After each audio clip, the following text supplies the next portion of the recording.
Vamos dar continuidade à nossa aula sobre as teorias curriculares. Nós falamos das teorias acríticas, críticas, agora vamos falar das teorias pós-críticas.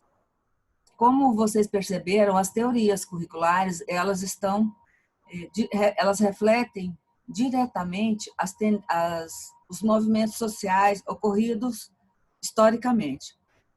Da mesma forma, é a teoria pós-crítica. Na teoria pós-crítica, ela surge através do multiculturalismo, né? Então, vocês podem avaliar aqui o que acontece aqui nessa figura. Nós temos um rosto dividido em várias cores de pele, né? O olho diferente, um olho é claro, o outro olho é escuro e puxadinho. Então, o que é multiculturalismo? Multiculturalismo surge nesse momento histórico. A queda do Muro de Berlim, guerra do Iraque, movimentos de sem terra no Brasil, Torres Gêmeas, explosão das Torres Gêmeas, a era da comunicação. Então, nesse momento, o mundo está globalizado. O que é globalizado? Globalizado é que as coisas acontecem instantaneamente no mundo inteiro. Através da informática, a comunicação ficou muito rápido, né? Um fato que acontece na China, há 1 minuto atrás, imediatamente você já tem conhecimento desse momento que aconteceu do outro lado do mundo. Então, a comunicação ficou globalizada. Então, com esse advento, surge o quê? A necessidade, as minorias, que eles falam minorias sociais, né? Se perceberam e começaram a reivindicar seus direitos. Quais minorias são essas? Vamos ver aqui. O que é multiculturalismo? O multiculturalismo é um movimento social surgido nos Estados Unidos e tem como objetivos principais as lutas pelos direitos civis dos grupos dominados, excluídos por conta de não pertencer a uma cultura da classe social considerada superior. Então, como eu já havia iniciado a minha fala, eles eram considerados como os grupos minoritários, grupos que não têm expressão social nenhuma, né? Então, através dessa globalização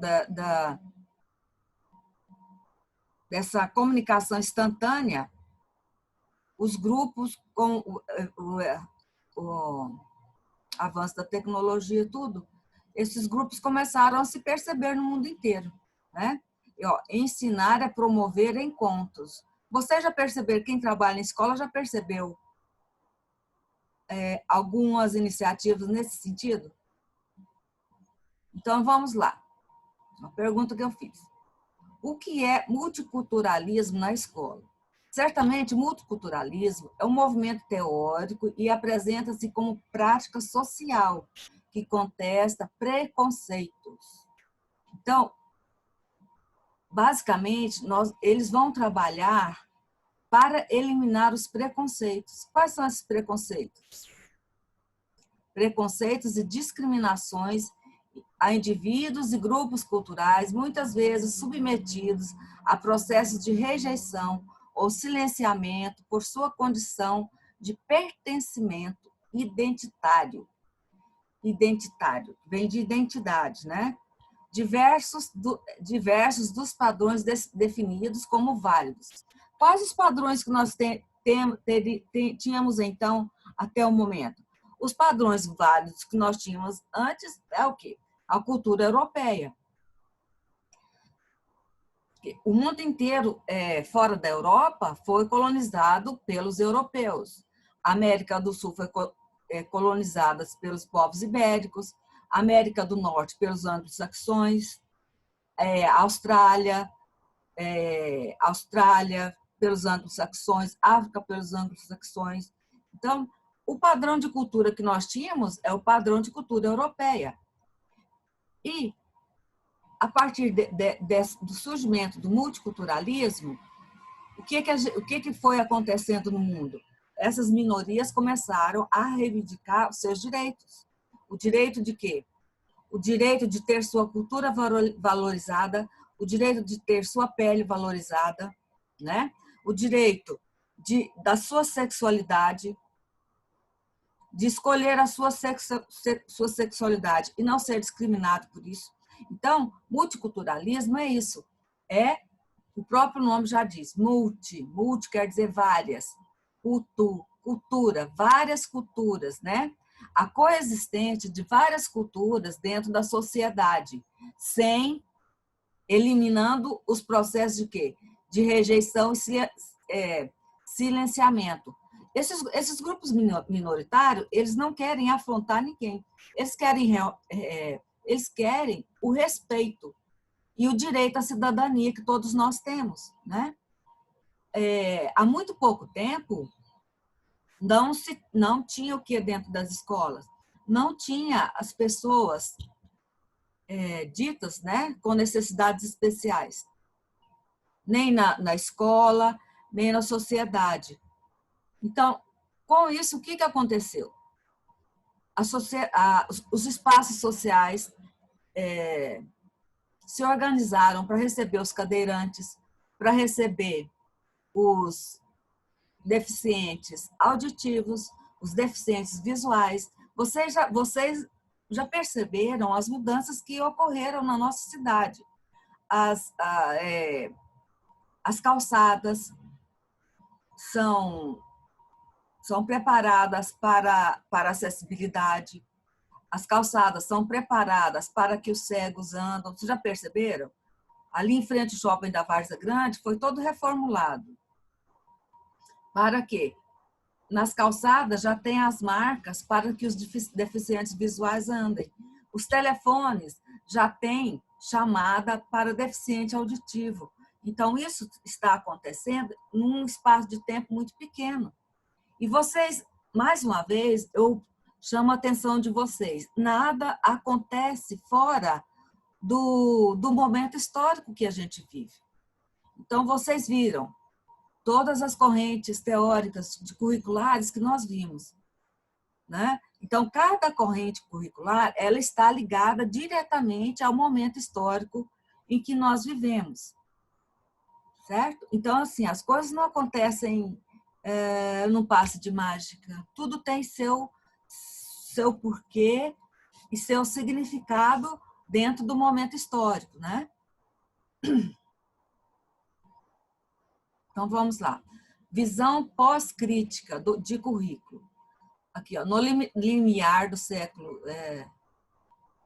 XXI, surgem as teorias pós-críticas que direcionam suas bases para o currículo no qual se vincula conhecimento, identidade e poder com temas como gênero, que é a questão da sexualidade, raça. Tanto os como é que a gente fala? Os japoneses é uma raça que sofre muita discriminação no mundo inteiro. Por quê? Principalmente pelo envolvimento na guerra, na Segunda Guerra Mundial. Então, eles se espalharam pelo mundo inteiro. E eles sofrem discriminação pelo tipo físico deles, pelo tipo físico como? Pelo olho puxado, pelo cabelo liso e negro. Então, são as diferenças que provocam as discriminações, quer dizer, a não aceitação de outras culturas que não seja a cultura europeia. O que é a cultura europeia? Não se vai longe. Cabelo loiro, olhos azuis, pele branca. Nos comerciais apareciam o quê? Só crianças de olhos claros, cabelos louros, né? Vocês estão vivendo esse momento. Então, vocês já são capazes de perceber essa mudança que já aconteceu nas imagens que a gente vê. O negro já é já faz parte das propagandas, já faz parte dos livros didáticos, que antes não existiam, já faz parte das novelas em maior número. Nas novelas, os negros ocupavam só cargos só papéis, né? Só papéis de empregada doméstica, de motorista. Agora não. Nas novelas, os negros já ocupam papéis de destaque, né? Então, a etnia que eu falei, né, dos casos dos japoneses, o caso dos negros, a sexualidade que é ligada ao gênero, né? Então, o multiculturalismo, ele é essa subjetividade, né? Subjetividade quer dizer várias culturas, como eu falo novamente, coexistindo. Não que os negros, não que essas várias culturas queiram afrontar a cultura europeia. Em hipótese alguma, eles querem seu reconhecimento e seu respeito dentro de uma sociedade formada por diversas diferenças, né? Então, lá, o currículo multiculturalista, como a escola vai trabalhar com esse currículo multiculturalista? O currículo multiculturalista é inclusivo, ele incorpora as tradições dos diferentes grupos culturais e sociais, como, vamos repetir novamente, a questão de gênero, sexualidade, etnia, etc. Estes estudos têm tensionado o currículo, trazendo novas configurações e propondo novos olhares voltados ao reconhecimento e valorização de identidades culturais, apagadas ou negadas em estruturas curriculares monoculturais. É o que o Moreira Silva, que é um escritor, fala para nós, né? Bom, o que acontece aqui, ó? Bom, isso. Como isso é legitimado dentro da escola. A partir da promulgação da Lei de Diretrizes e Bases, né, foi promulgada a lei que regulamenta o ensino da cultura afrodescendente e da cultura indígena afro-brasileira e indígena dentro da escola. Vocês já viram, né? Já sentiram, já presenciaram esse momento que começou a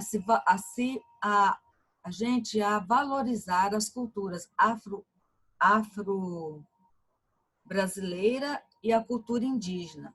Então, isso é regulamentado na Lei de Diretrizes e Bases. Isso aqui cai muito em concurso, viu? A promulgação das leis, qual que são essas leis? 10.639, de 2003, e 11.645, de 2008, que alteraram a Lei de Diretrizes e Bases da Educação Nacional para incluir a obrigatoriedade das temáticas história e cultura afro-brasileira, história e cultura afro-brasileira e indígena, respectivamente, nos estabelecimentos de ensino. Então, eu gosto de trabalhar muito com imagens, né? Isso vocês podem utilizar também muito na escola, trabalhar com as crianças, avaliando as imagens que elas veem, porque as imagens, elas passam para nós diversos conceitos, né? Então, qual o conceito que nós vemos aqui nessa imagem? É justamente isso. Uma sociedade que engloba todas as diferenças. Aqui nós temos o japonês, os afrodescendentes, né? Os aqui, ó. Esse aqui é da cultura indiana. Os brancos, aqui já tem uma mistura de raça, né? Então, através das imagens, nós podemos também trabalhar conceitos. por isso que eu fiz questão de trabalhar com imagens, né? Para vocês ter essa vivência também e colocar isso em prática quando vocês forem para a sala de aula, né? Bom, aqui temos um resumo das teorias que nós estudamos. Vamos dar uma revisadinha. As teorias tradicionais. Como a teoria tradicional trabalha? A teoria tradicional trabalha para atender um momento histórico da época que é a industrialização. Então, a educação ela é toda montada em cima dessa organização, né? Então, aqui, o ensino, a aprendizagem é trabalhado com uma metodologia igual para todos. Por quê? Porque os resultados têm que ser iguais a todos. Então, não existia teorias diferentes conforme a necessidade das crianças. Não, tudo tinha que ser rigorosamente igual. Por quê? Porque os resultados eram medidos, né? Então, para se ter os resultados iguais, eu tinha que trabalhar igual com todo mundo. Tinha que ser eficaz, essa metodologia tinha que ser eficaz para atender as necessidades daquele momento, né? A organização, avaliação, tudo dentro desse processo de enquadramento, de enquadrar tudo tinha que ser muito bem organizado, porque nós tínhamos que obter o mesmo resultado para todas as crianças, né? A escola tinha que trabalhar igualzinho uma fábrica. O produto final tinha que ser perfeito, né? Então, aqui nós trabalhávamos, igual as fábricas, trabalhávamos com tempo, as tarefas eram divididas de acordo com as necessidades da escola. Para quê? Para ter um produto final que já foi pré-estabelecido. As teorias críticas. As teorias críticas, elas vão trabalhar com o quê? Com os conflitos sociais desse modo de produção, né, que nós vimos anteriormente. Então, através dos conflitos das classes do modo de produção, do conflito gerado por esse conflito de classes gerado por esse modo de produção, né?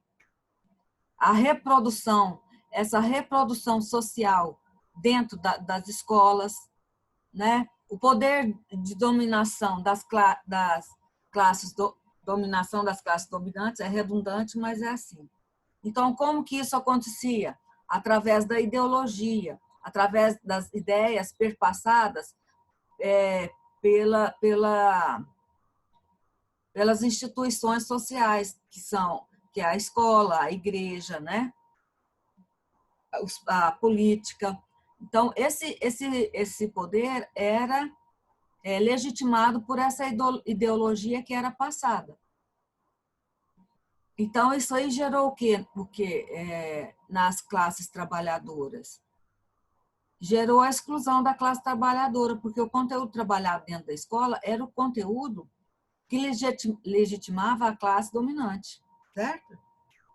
E aí a classe dos trabalhadores eram excluídas desse processo. Por quê? Porque elas não se viam dentro desse processo, elas eram excluídas, certo? Então, por isso que são essas palavras-chave aqui, ó. Emancipação e libertação. Existia o quê? Uma relação de poder. Como que essa classe popular iria romper com essa ideologia? Através da emancipação, da libertação, da conscientização, né? E aqui, mais uma vez, reforçando o poder da classe dominante.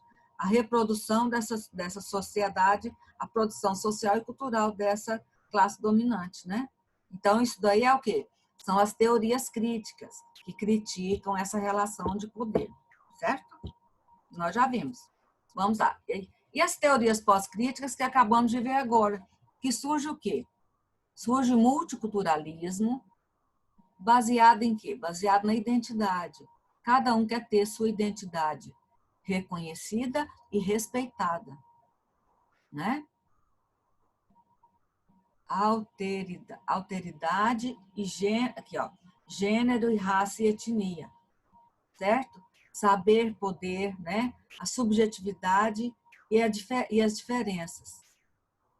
Então, essas relações aqui que caracteriza as teorias pós-críticas, como eu acabei de comentar com vocês. Então,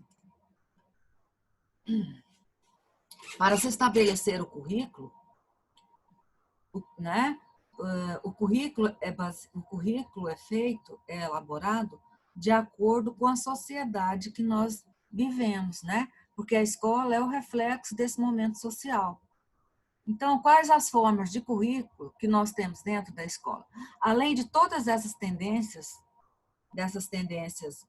curriculares, nós temos os tipos de currículos trabalhados dentro da escola, né? Então, quais são essas formas de currículo? Nós temos o currículo formal. O que é esse currículo formal? O currículo formal é determinado pelo governo. É através deste currículo que se baseia o que será ensinado na escola, de forma real. É estruturado por diretrizes normativas prescritas institucionalmente. Sua intenção é dar uma base nacional comum à educação, destacando uma abertura e influências regionais, como aponta a LNB de 93, 94, de 96. Né? Nós estamos vivendo nesse momento a BNCC. O que a BNCC é? A BNCC ela não veio excluir os PNS, não. Ela vem colocar o que ela quer, como a criança tem que sair da escola, quais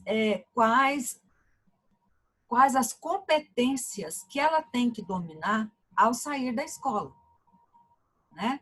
Então, na BNCC, é bem explícito isso. Então, a BNCC, ela fala o quê? Ela fala de um currículo comum e de um currículo que não, ela não fala de currículo. Quem vai elaborar o currículo, quem elabora o currículo é o Estado, é a prefeitura, é o PPP da escola, né? Eles que vão elaborar o currículo. Ela apenas legitima que tipo de cidadão que ela quer que saia da escola, correto? Que ele tem que ser um cidadão que ele tem que ser competente para exercer a sua cidadania, exercer o seu trabalho, exercer as suas funções de pai, de filho, de irmão, de amigo, exercer a sua individualidade dentro do seu grupo social, né?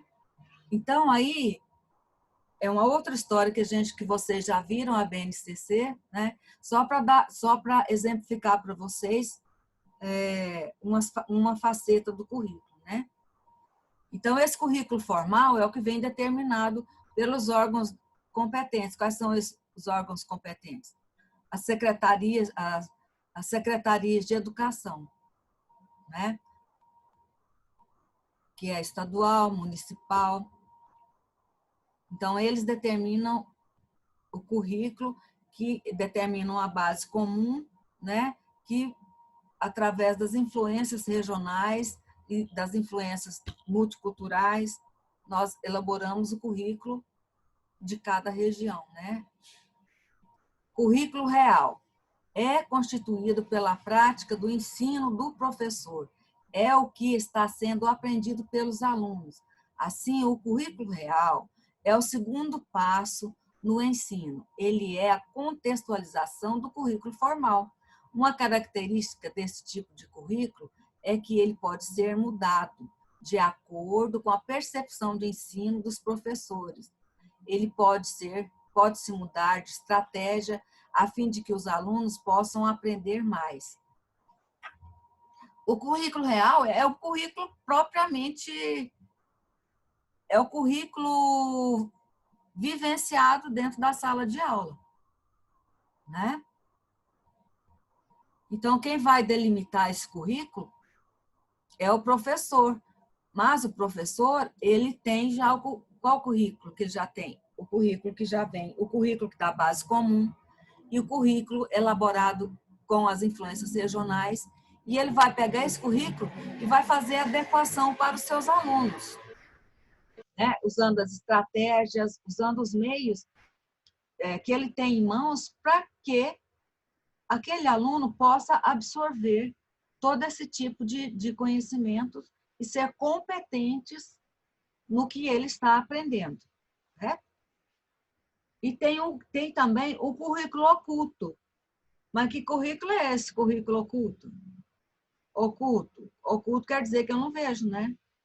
É uma coisa que está... Eu sei que existe, mas que eu não vejo. Então, que currículo é esse? É tudo que o aluno aprende no meio social escolar. Tudo que interfere significativamente no aprendizado do aluno. Como? No meio social, mas no meio social escolar, mas esse meio social escolar, ele traz para a escola toda a vivência de mundo que ele já tem, né? Então, ele não chega na escola sem... A primeira vivência dele é da escola? Não. A primeira vivência dele é família, depois os grupos sociais que a família frequenta, né? Então, isso aí tudo são conhecimentos que a criança já chega com ele na escola. Então, é o quê? Significativamente no aprendizado do aluno, como a cultura, religião, poder aquisitivo. Afinal, mesmo que se tenha o currículo na forma formal, né, para nortear, faltando L, formal para nortear a escola e os professores, cada aluno é único. Cada aluno traz a sua vivência para dentro da escola. Então, isso tem que ser valorizado quando vai se elaborar esse currículo real, né? Então, agora vocês vão passar pela apostila que está anexada e pelos exercícios, né? E esses exercícios, eles estão baseados diretamente a todas as teorias que nós vimos. Então, é para vocês fixarem esse saber, correto? Muito obrigada e bom trabalho.